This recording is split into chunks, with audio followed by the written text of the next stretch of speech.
Welcome to this live stream, day 40 of the 90-day challenge. And I'm John Alfredson, and I'm here with Stephanie Homeyer. Hey, everyone. And we're going to answer questions. We're going to have a Q&A today. So whatever questions you might have around Shopify or Facebook or setting up ads or setting up your store or whatever it might be, just post them in on this video, and we will answer them to the best of our abilities. Yes. So if you don't know who we are, I'm one of Tecademics trainers in the Entrepreneur program and the ECOM Incubator program, and also a Tech Week instructor.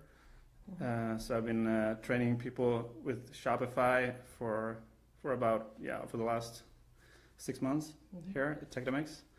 And I have my own Shopify store. I launched that store 16 months ago, approximately, and it has generated 650,000 in revenue so far. So it's been going pretty well. If you don't know my story, I started out back in November of 2015, and I launched my store on a Monday. I got 2 sales the first day for my Facebook ads. I had taken a course. It took me 2 weeks to set up the store and get started from that course, and then got 2 sales the first day when I launched my ads, and then just escalated from there. I found a winning product very quickly, so I got into almost 1,000 orders my first week. So it was a little overwhelming, actually, because I wasn't prepared for that. So I had to take a break and basically pause my ads to find virtual assistants, and I did, and then they just went on from that. So it's been going up and up and up since then. And Stephanie? Yeah, and I'm Stephanie Homeyer. I work here at the Tecademics headquarters. I've been with the company since the beginning, so about a year ago. And I've been in e-commerce for about 5 years now, and been working with Chris as well as other mentors like John Alfredson here, and help us support our e-com department. So looks like we've got a couple of questions coming in here now. You guys can just keep posting and we'll answer as we go along. Let's see, we've got Flippin Johansson. Philip Johansson? Philip Johansson, yeah. Yep. What do you think about making a store for a specific country with that language? My opinion for that is absolutely. If you have a product or an audience that is very country specific, if you can go worldwide, or if you can't ship worldwide, then definitely go for your country and for your language. But if you can do it worldwide, I would recommend that, because you have a much broader audience. If you can ship worldwide, and you can if you're doing drop shipping from China, for example, you can go to any. But so what you can do also is you can also install apps that have multiple, so that can basically determine where the visitor is coming from, and basically change the language based on where they are at. So. All right. And then Mako, yes, there will be an international training here soon. At this time, we don't have an additional training for any international, but we will be working on that for all of our international folks. Yeah. Who else is joining us today? Yeah, we've got 28 people on so far, as I can see. So any questions? We're having a Q&A. So any questions related to Shopify or Facebook advertising, whatever you might have, we will answer them as much to the best of our abilities. And yeah, how do you guys know if it is a winning product, and how many sales must I have after 4 days? A good average, please. Thanks. Okay. Just a winning product. I mean, you don't know from the beginning when you start if you have a winning product or not. I mean, you might have done research to find out that this is a product that is selling for other stores. So you take one of those that have a lot of sales, or that you've been selling, that you've been seen promoted on Facebook and from other stores, and then start promoting for yourself. If you're making 1 sale within your first 3 or 4 days with a $5 ad, that's a good start. If you don't make any sales within 3 or 4 days, definitely pause your ads.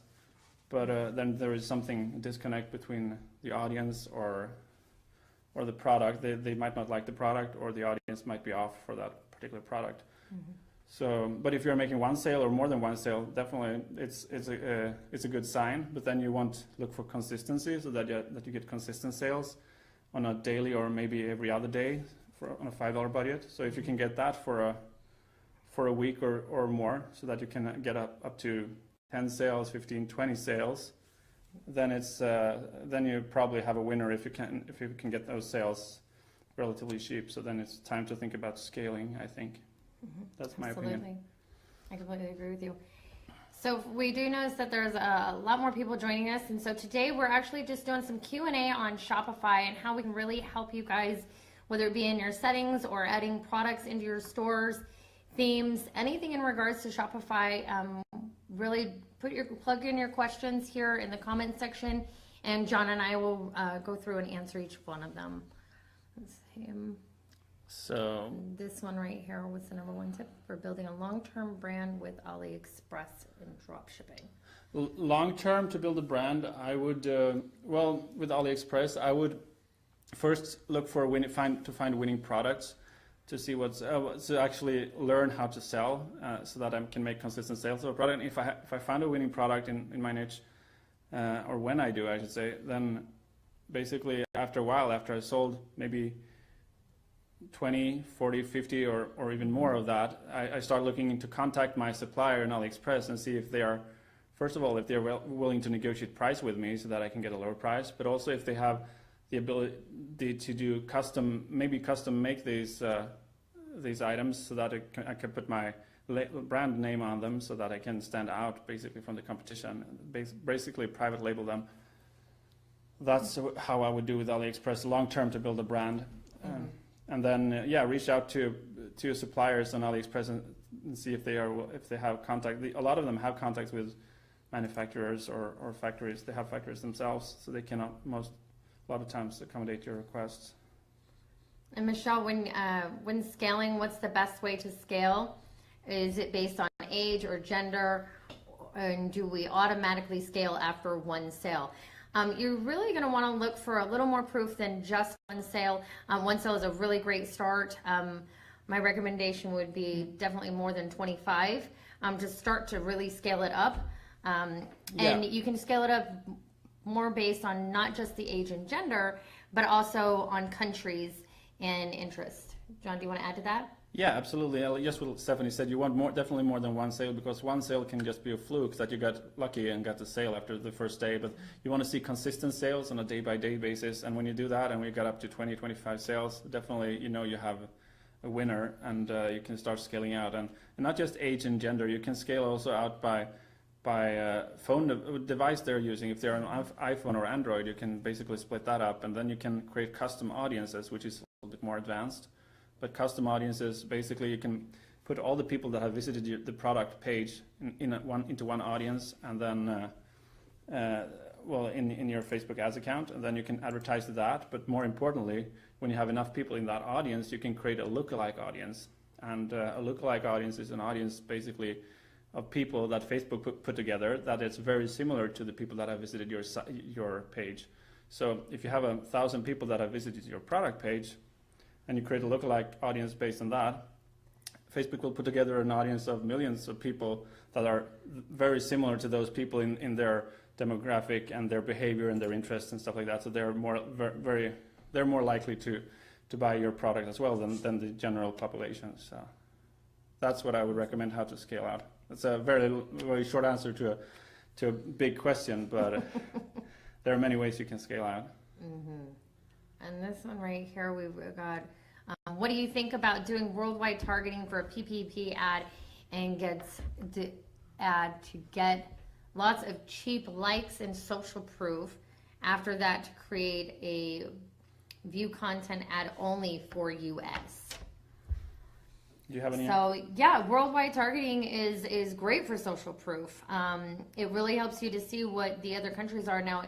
From my understanding, with the new worldwide feature, US is not included in that. What I've seen. It's not? Okay, I haven't used the worldwide feature. I haven't checked that actually, but I wouldn't use a worldwide feature actually to start with my PPE ads. You can do that, yes, and you can get very cheap likes, yes, but also all the likes that you're getting, most of the likes that you're getting are going to come from countries which you're not selling to most of the time.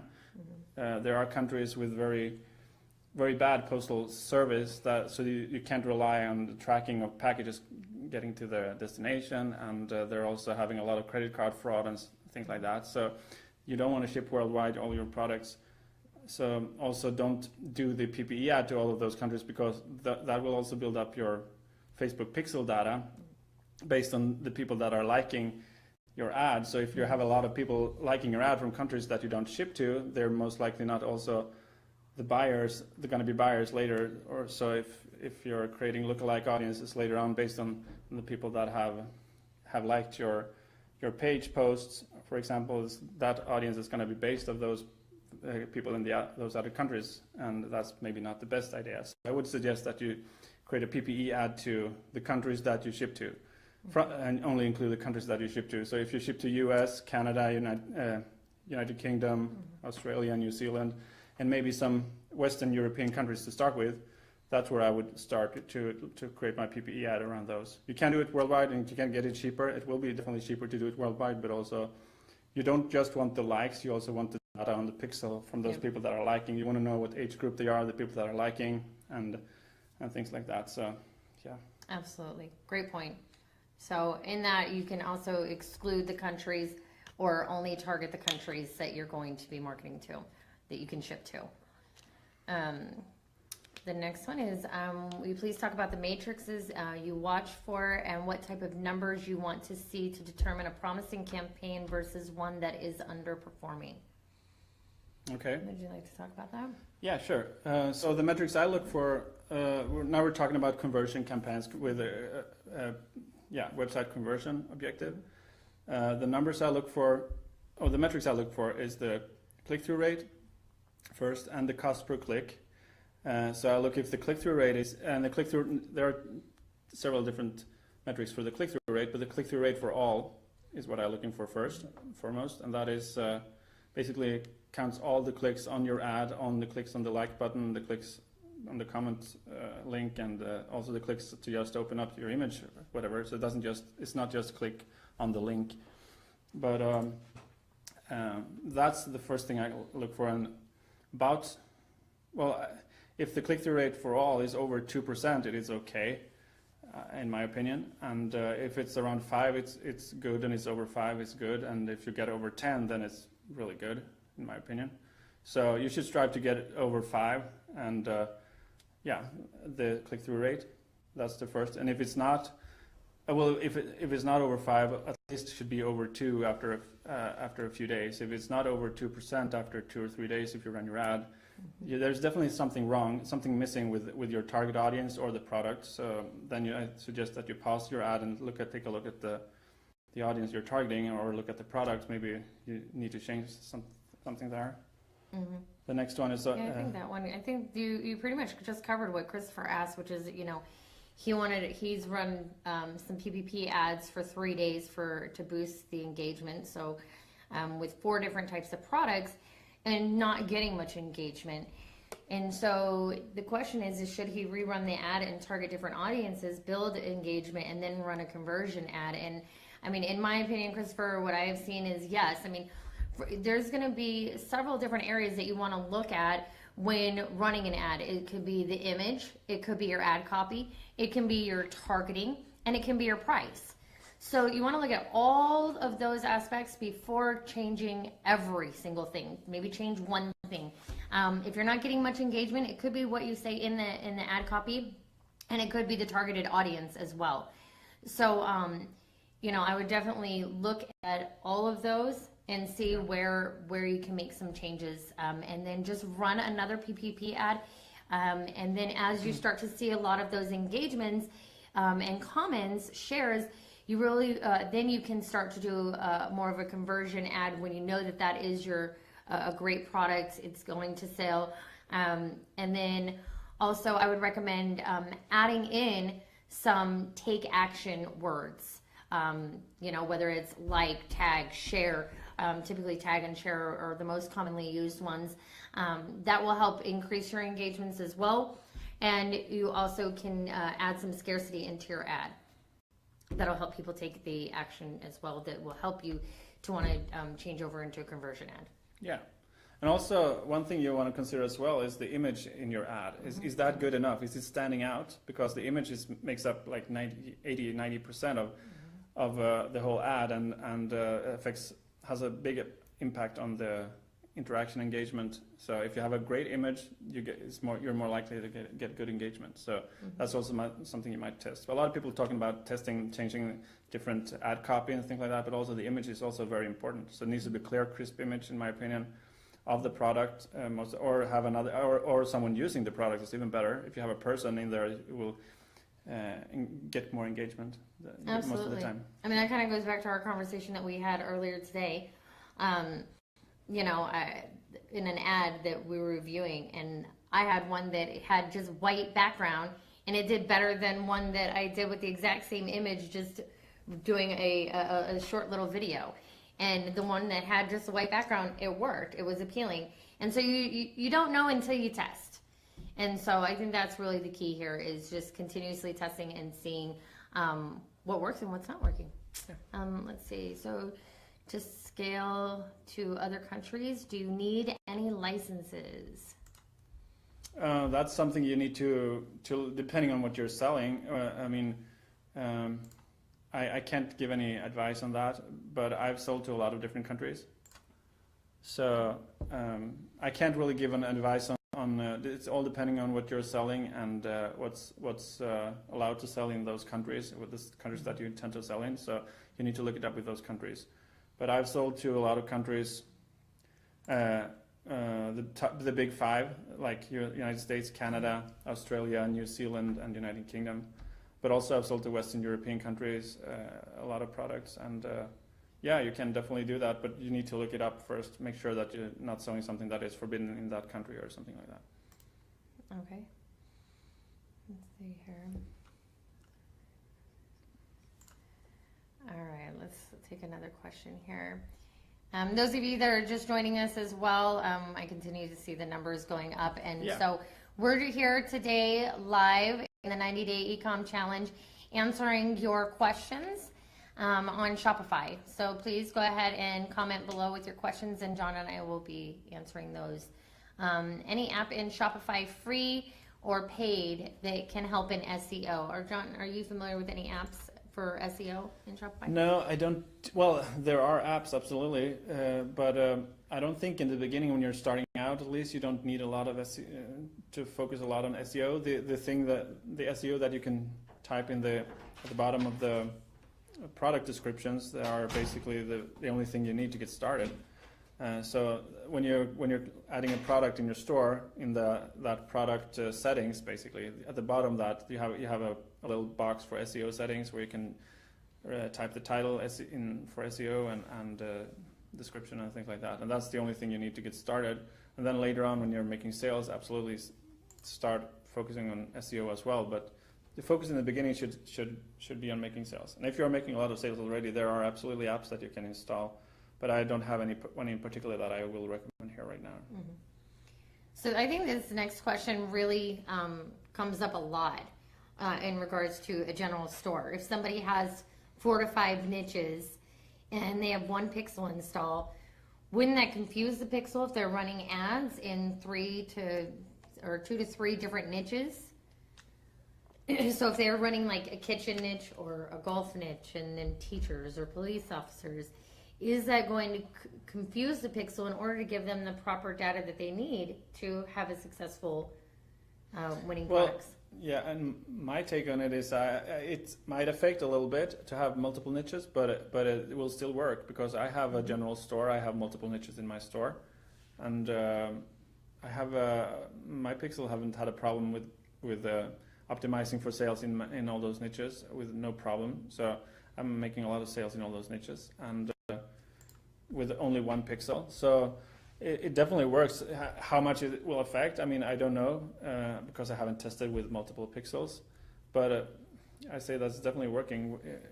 I mean, the pixel is picking up data from all of your visitors on your site, and when you start launching an ad campaign for a specific product or specific niche, it also picks up what are the preferred buyers for that particular product, for that particular niche, and then it will build up data for just that particular campaign when it's optimizing. So as soon as you're getting some traffic to that product, then you will also start seeing sales in that, because Facebook start learning that for this product, we're going to optimize for these type of buyers. For this other product, which is in another niche, the pixel will learn how to optimize for buyers to find buyers in that niche.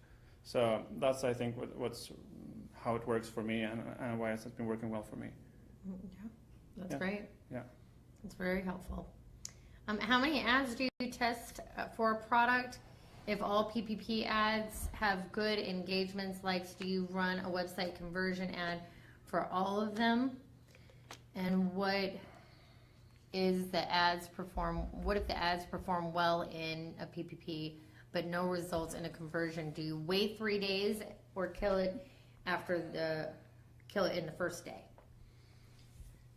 Yeah, well, what? Well, I think that, in my experience that, you can test multiple products. I've tested several products, and you not being attached to the actual product and just see if it goes. If you get a lot of engagement, my rule that I follow, not everybody follows this one, and that's okay, is 10%. So if I've got, 100 likes, I want to see like 10 sales.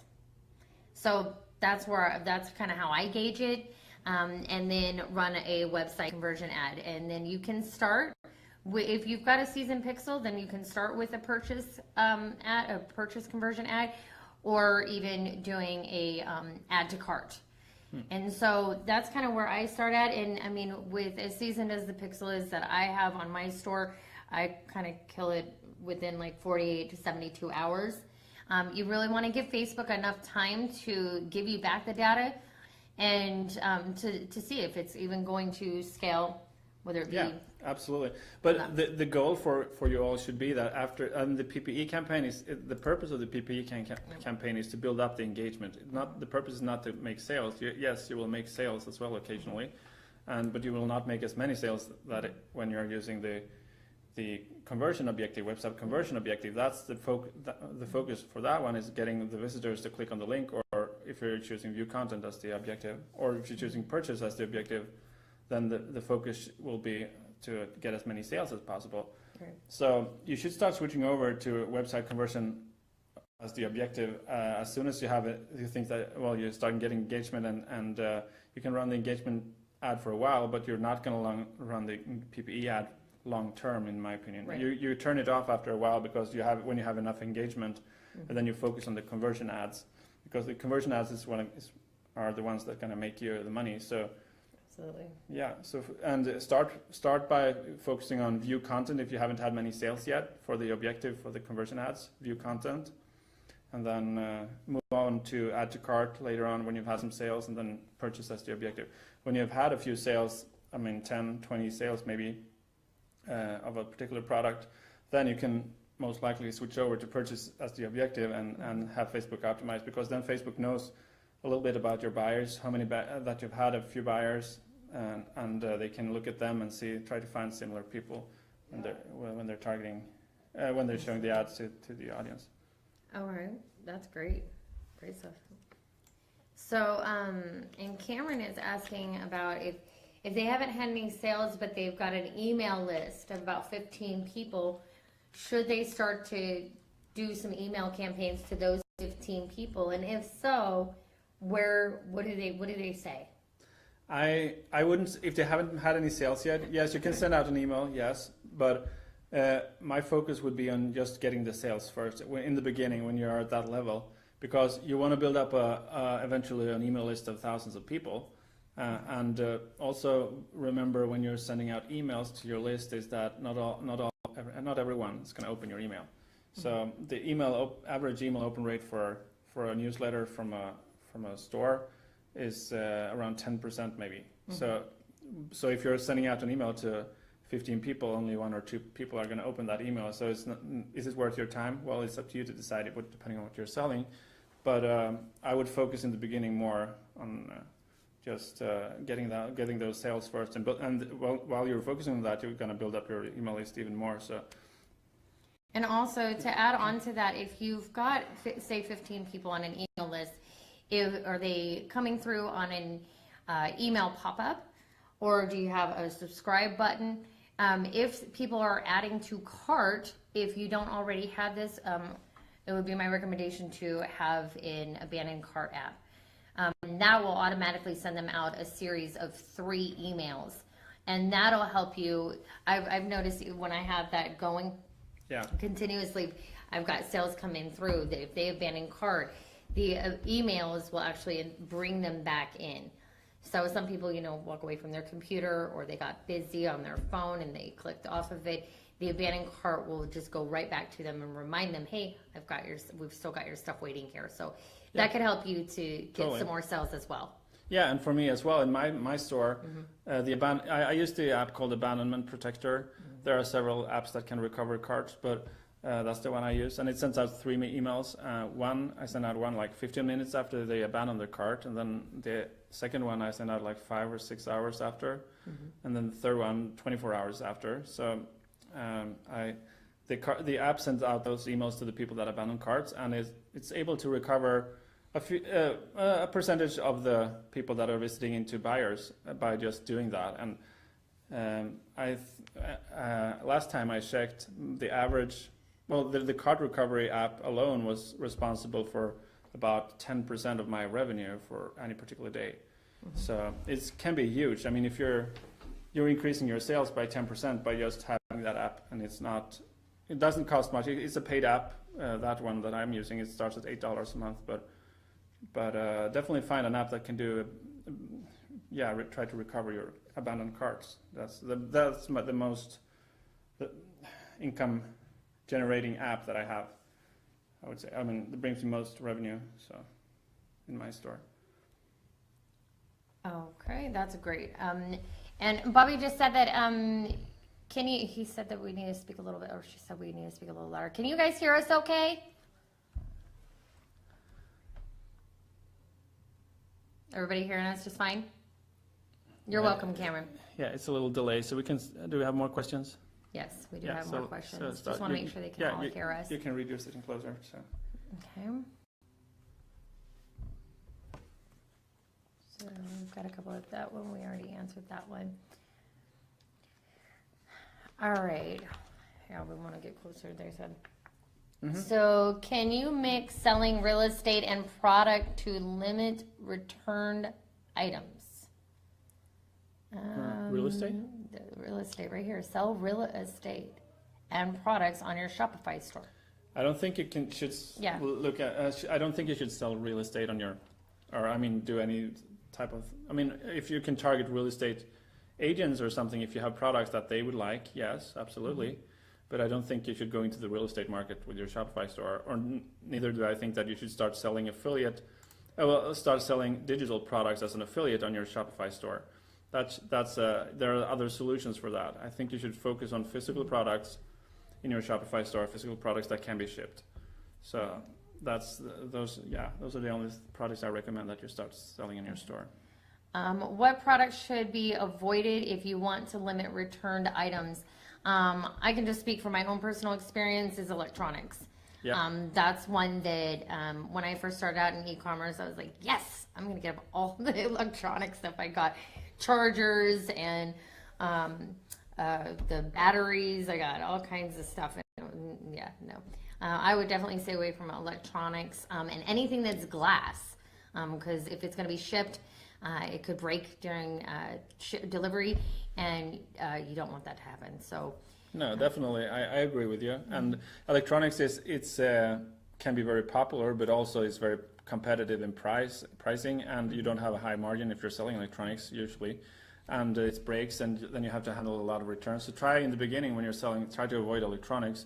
Maybe some very simple electronics could work, like for example, like headphones or something like that. It's very simple, but don't try. In general, try to stay away from electronics. Also, clothing. Unless you're doing print on demand, stay away from clothing in the beginning, because the sizes that comes from China, if you're drop shipping, they're not the same sizes as the US sizes and European sizes, and you're gonna people are gonna return it, and they're gonna have a lot of customer support from that. So avoid that in the beginning.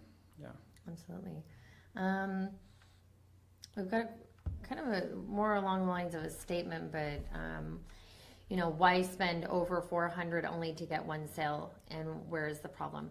I mean, just in my own processes of going through Facebook ads, it's really all about reviewing your data and setting a budget. Before you get to 400, if that's your daily budget, then okay. But when you're starting out, I would recommend starting out a little bit smaller, something like Chris teaches, something very, very simple as a $5 a day ad. And just testing it and seeing if $5 is too much, then go down to $3. But really the purpose of it is to see if that's an actual winning product, if you're going to get the engagement to scale it up, or if you need to move on and find another product. Yeah, you can't just put out an ad and on a daily budget and then just don't look at the results from that ad and hope that it's going to sell. The important thing is to look at your data. I don't know what you have been doing either, but when you spend the $400, maybe you have tried a lot of different ads, but look at the data from those ads, because every time you're investing in an ad, you're buying data from Facebook. So you can go ahead and look at that. Who are the people that are clicking? Who are the people that are liking the ad? Where are they coming from? What age group are they? So you can break that down in the ads manager to see exactly in your reports to see who the people are that are actually liking your ad. And if you have good enough click-through rates, like I said earlier in a question, over 2% click-through rate is what you should strive for at least. That's the okay level, and above 2% is when you get up to 5, it's good and above. But if you look at that data and try to determine maybe you're not targeting the right audience if you don't get the right response, or maybe the product that you're trying to promote is not appealing enough. So there are a lot of different factors to take into account there. So we can't really tell you what's actually your specific problem, but that's where you should start looking for why you're not selling. Yes, agreed. Michelle has another question in regards to running a PPP and a website conversion, both at $5 and got one sale. And should you leave both ads running to scale? And my first question would be, how long have you been running the ad? If it's one sale for $5, and you've been doing both of those, if it's $5 for each one or $5 together, and you've gotten one sale, if that's in 1 day or 3 days, and then also, again, going back to what John said, reviewing the data and seeing where are those clicks coming from, how many clicks are you getting, as well as all of the engagement. So, hey, what's up, Robert? Hi, Robert. And Elaine. Great to see you guys on here. Thanks for being here. Jennifer has a question in regards to images in the store itself. Do you recommend just the product for the main image, or with a background showing how the product looks while on a person? For example, jewelry, kitchen gadgets, cookie cutter, all of those. So plain backgrounds, that was something that we were just talking about too. Yeah, I mean, plain backgrounds, white backgrounds can work great if you have a very nice picture of for ads, it can work really great if you have a very nice picture, crisp, clear picture of your product. But also if you have someone wearing your product, if you have selling jewelry, for example, if you have a picture of someone wearing that jewelry, so that it awakes more emotion in the person that is looking at that, and they can actually see themselves maybe wearing that in a better way. So it definitely recommend having images where people are using your product. That will only help you, I think, unless they are really bad quality, but as long as they're normal quality, absolutely. Absolutely. And with that too, even not just in the store, but when you're posting an ad, remember people are going to be going through their phones, thumbing through the phone, scrolling and scrolling and scrolling. And your image has to be something that they're going to be like, oh wow, I gotta stop right here. Yep. Let me click on this. So if it's something that can invoke an emotion, then you're more likely gonna get some clicks, a lot more clicks actually. Or if it's an image that pops and grabs their attention. That's really what the purpose is in the ad is, hey, grab my attention. Yeah, we're doing interruption marketing because there are people that are surfing, they are in social mode, they want to read about, see what their friends are doing or whatnot, and then you're interrupting with an image that really stands out related to something that they really enjoy, their passion or whatever it might be. Then that's when they're going to stop and just look at it and then click on the ad. And it's a lot of times it's going to be impulse buys unless the price is really higher, then they might need to think about it. But if the price is normal for the product, like under $50, there's usually a lot of impulse buys. Yep, absolutely. So we've got another question here. How to manage shipping costs to ship to many countries? And this is your specialty, John. Manage shipping costs to ship. So what I do and what I recommend to the people that I teach to Shopify to is that to have, if you can, have one shipping zone for all the countries that you ship to. If the shipping rates are not very different for a specific country. So if you're drop shipping from China, most of the time the shipping rates are going to be similar to most the top 5 countries and the Western European countries, for example, the ones that I ship to. So I have the same shipping rate for all the countries, and so I just set it up, the rates for all the I'm doing weight-based shipping rates. The shipping rates are based on the weight of the shopping cart, but I set it up and I add all the countries that I want into that shipping zone, and then all the other countries that are not in the zone, Shopify won't even allow people from those countries to buy. That's how I set it up in a simple way. If you need to break it out, if some country has very different shipping rates or something, then you just create a separate shipping zone for that country. That's what I would recommend doing. You don't need to set one zone for every country. You can group them together. Yeah, absolutely. What sort of a number do you find satisfactory for a cost per click? It's going to be... Yeah, so cost per click, there are multiple ways to measure cost per click, but cost per click on the link is what we're looking for. So if you're looking in your Facebook ads reports, it's the cost per click on the link that we want to measure, and preferably it should be, well, we want it to be below 50 cents, but even under $1 could be okay, and even higher than $1 if you're making sales and if you're profitable. But try to get it as low as possible, under $1, and preferably under 50 cents, because at least what I've seen in my store, a lot of the times, the visitors to my store correlates to $1 per visitor in sales. So if I have for one day 500 visitors to my store for one day, I usually have $500 in sales. So if you have 100 people visiting your store, you should approximately see $100 in sales. So if you're doing things the way we're doing it, and you might get a really high, you might have a higher margin if you're doing print on demand and things like that. But if you're drop shipping from China, that's a very common metric to have a $1 per visitor. So if you're paying more than that for your clicks, then you're definitely losing money. And if you get it down to 50 cents, if you're paying 50 cents to get a visitor and you're making $1 back, so then you're basically doubling your money back. And then of course you have other costs like cost of goods and maybe assistance and fees and stuff like that.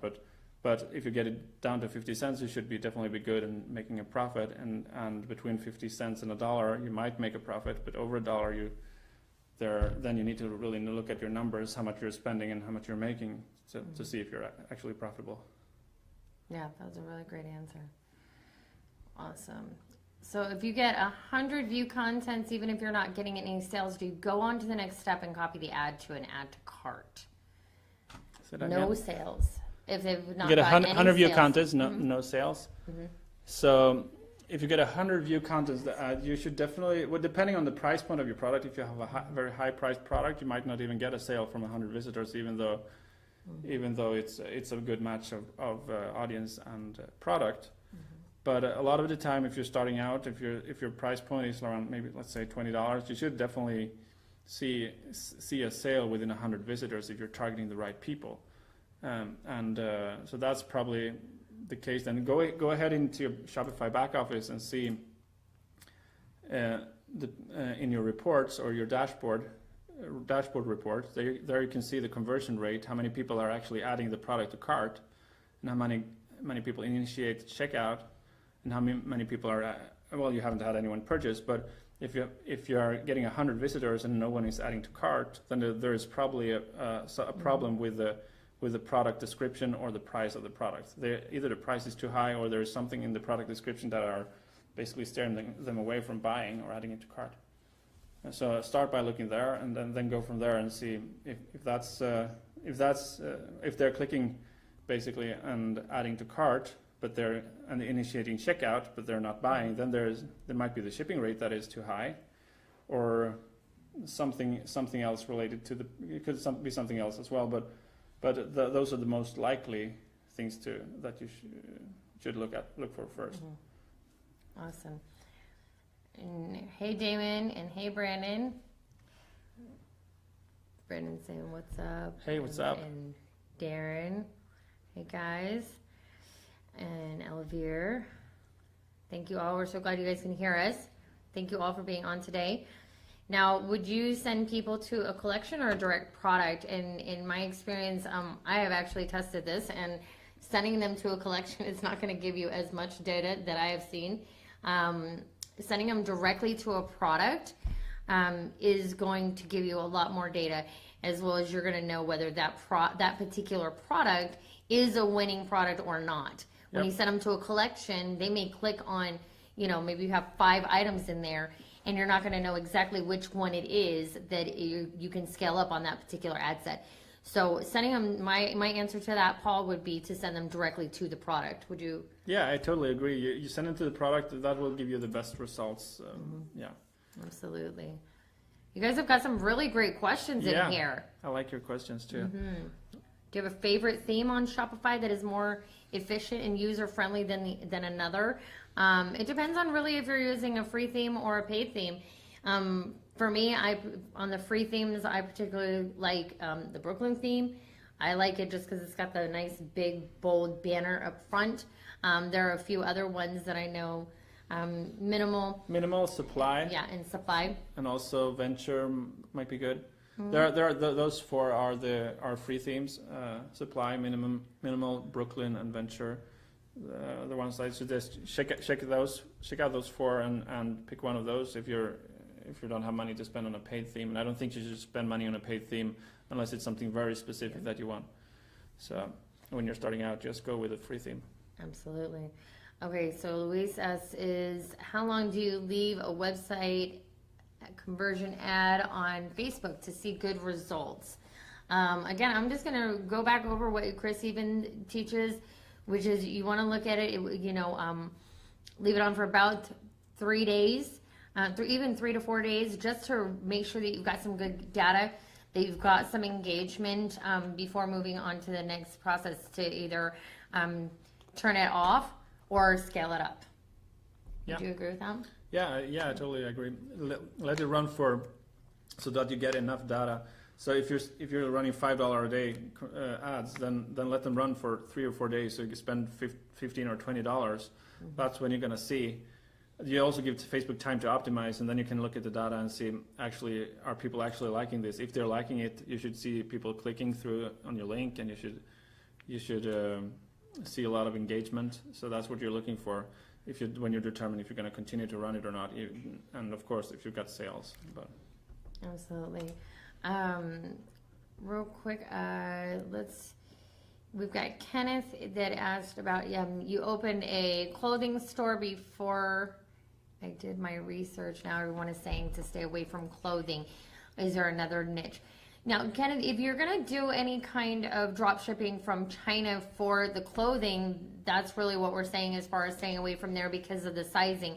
However, if you do print on demand for clothing, it just depends on which kind of a niche you're going towards. So if you're looking at people who like a particular breed of dog or a cat or, another like a yoga store or something that they're very passionate, teachers, police officers, that you're going to have on your shirts or hats or even shoes.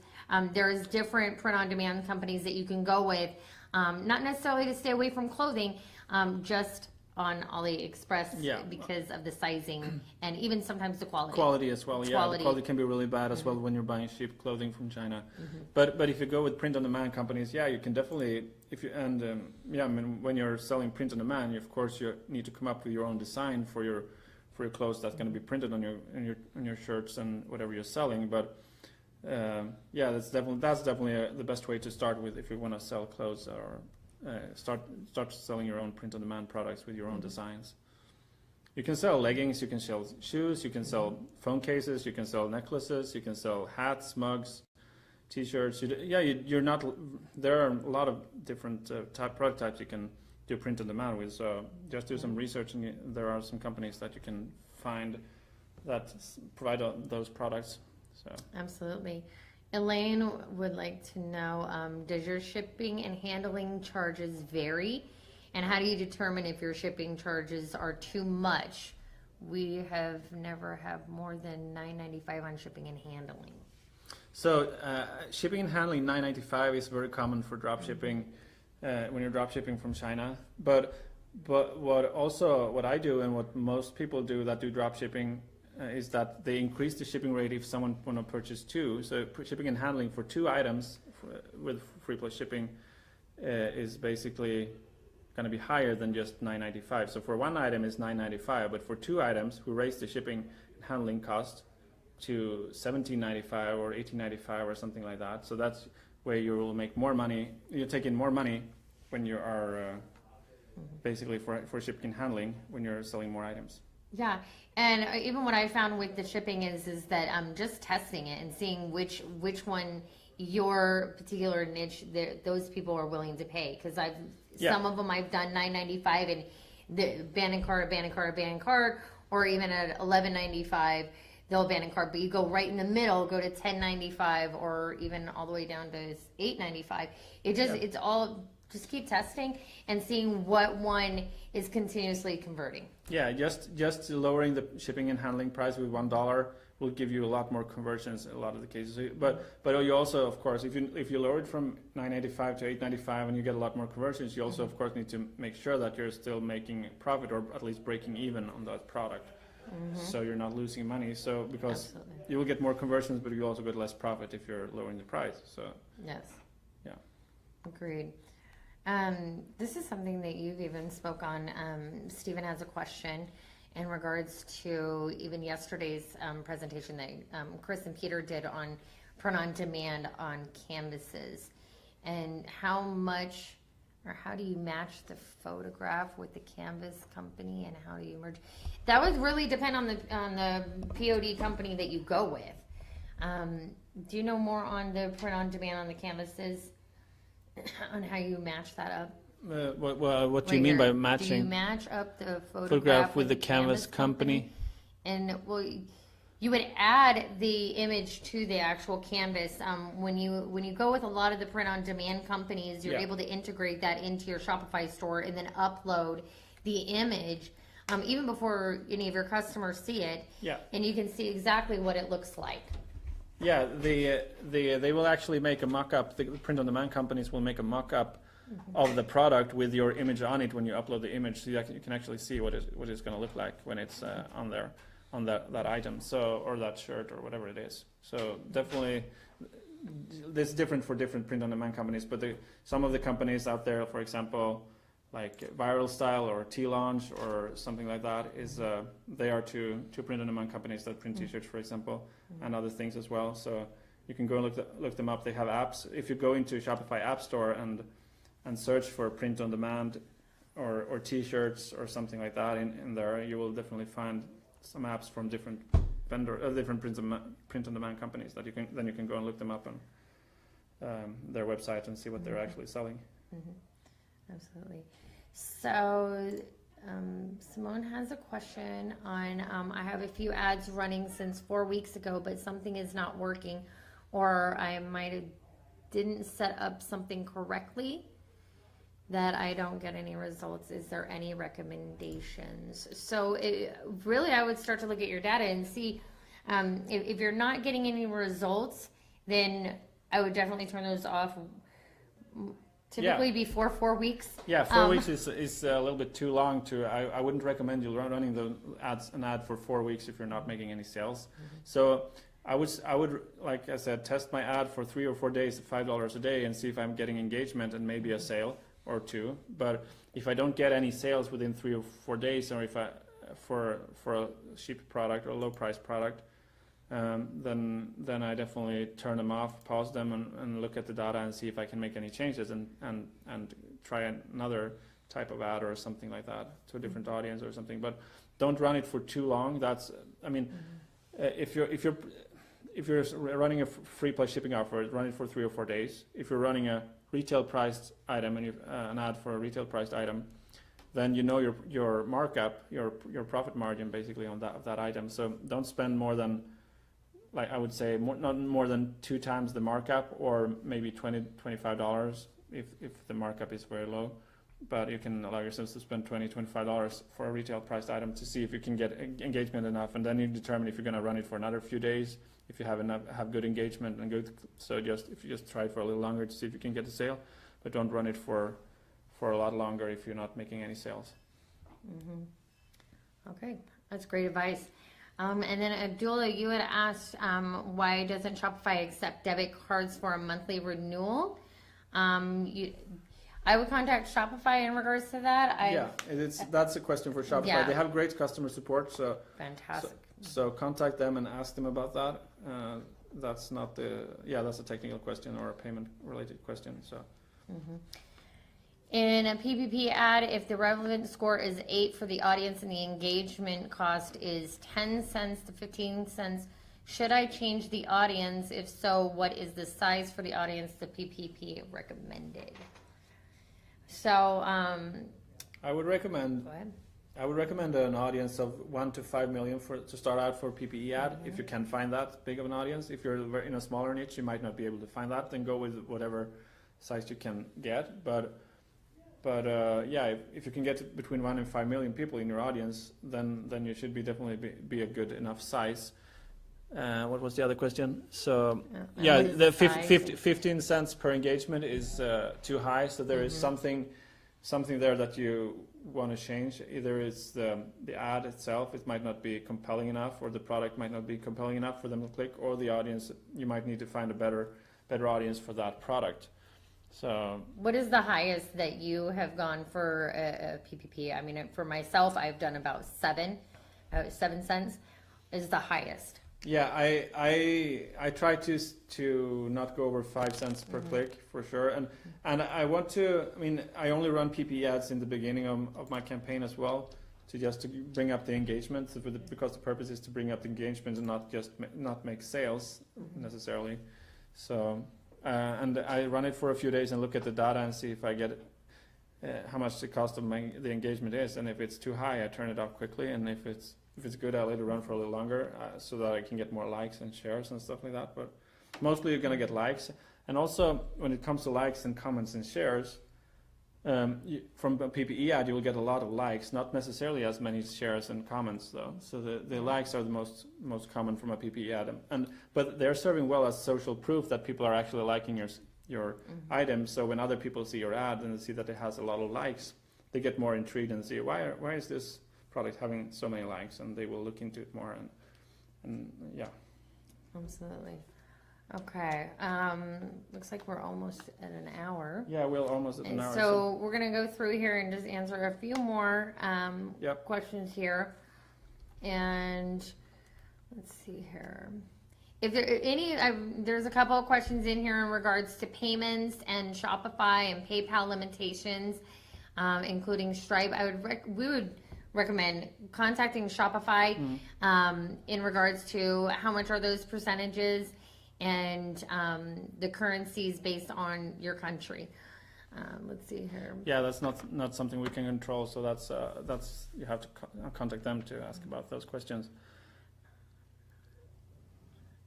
Okay, let's see here. Any assistance finding products and vendors? Can you assist me? Okay, Carl. I need assistance finding products, vendors to sell. Assistance in finding product vendors to sell. So if you're going the route of dropshipping from AliExpress, I would start searching on AliExpress for products that are, for keywords in my niche related to what I want to sell. If I want to sell cat necklace, I would search for cat necklaces in AliExpress, and then I would look at the results. First, I would look at the most relevant results and see if there is something there that stands out, that has a lot of sales already on AliExpress, because if it has a lot of orders in AliExpress, I know that a lot of people are liking it. So that's a good sign to start with. And then I also sort my search results by the number of orders. And then you get the highest first and the most best-selling first. The best-selling cat necklace will come up first, and so on. So then I can see what's actually selling, what actually people are liking, and then that's how I usually go and look and find my vendors. I go into AliExpress and do searches, and then I might contact that vendor that's selling a particular necklace and ask them about the product and their shipping and so on, and build a relationship with them. That's what I would recommend to start to find vendors on AliExpress. Start there. That's the easiest way to get going and find vendors. Yeah, absolutely.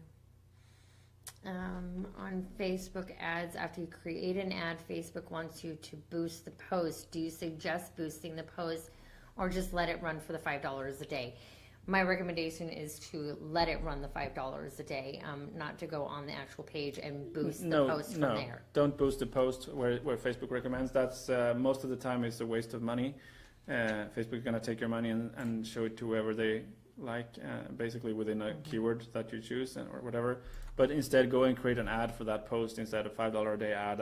And target the people that you actually want to target with that ad. That's going to be, you're going to get a lot more worth out of your money. All right, and then Mark has a question on regards to testing products. Do you advise to test one product on more audiences, or do you think it is better to test more products on one audience? I would recommend testing.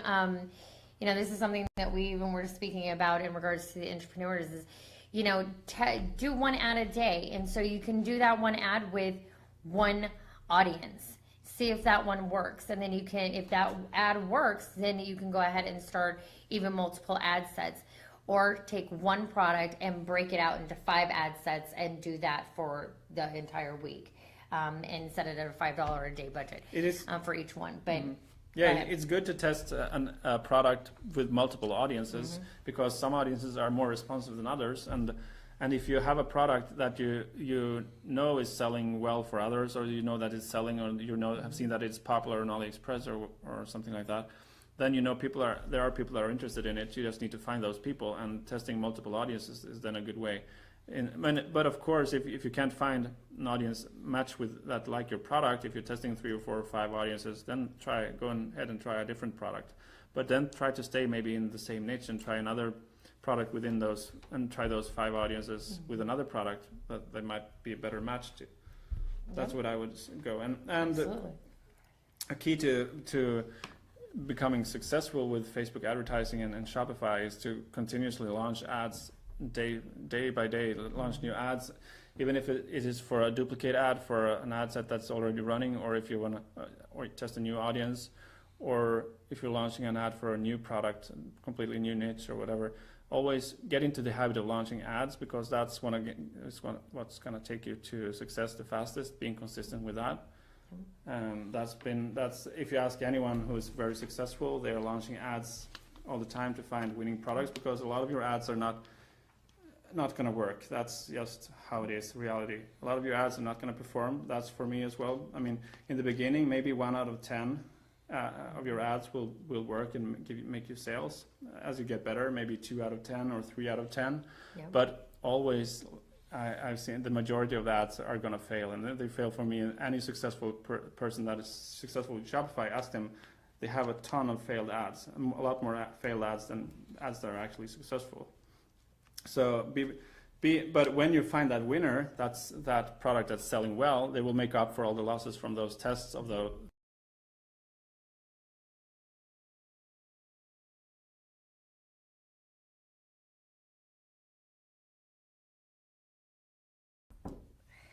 All right. Right, we're back. Yeah. So yeah, definitely try to launch ads every day. That's my biggest tip, and to become successful with it. And even if it's $5 a day ad, if you can launch one $5 a day ad every day, and then turn it off after 3 days if it's not working, and 3 or 4 days, and you launch another ad the next day and let it run for 3-4 days and see how it's working. Try different audiences and different products, and you'll find a winner within a few weeks if you do that, most likely. So if you're doing it the way we're teaching. Absolutely. All right, so we're going to do one more question here.